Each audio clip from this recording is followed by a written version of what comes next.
The court decision in Oklahoma is casting part of the blame for the opioid epidemic on a powerful drug maker. Yeah, but what does the Johnson & Johnson ruling mean to us here in Maryland? WMAR 2 News' Jeff Hager sat down with Attorney General Brian Frosh today to get some answers. Some doctors who peddled pills for profit driving opioid addiction have paid the price for it with their freedom. And now a judge in Oklahoma has decided Johnson & Johnson should pay $572 million for its role in that state alone.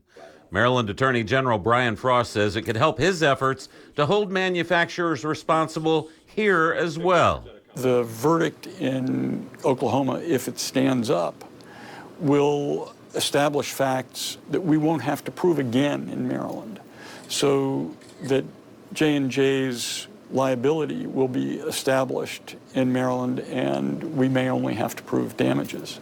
Frosh has targeted Purdue Pharma with a similar suit, alleging it marketed drugs like OxyContin through unfair and deceptive trade practices. The companies engaged in a campaign, an advertising promotional campaign, and that they, in one case, hired doctors by, flying them out to Vegas or resorts, paying them to speak, sometimes to audiences of just their staff, in order for them to prescribe more opioid medication. Medication which may have created a public nuisance while causing addiction and death.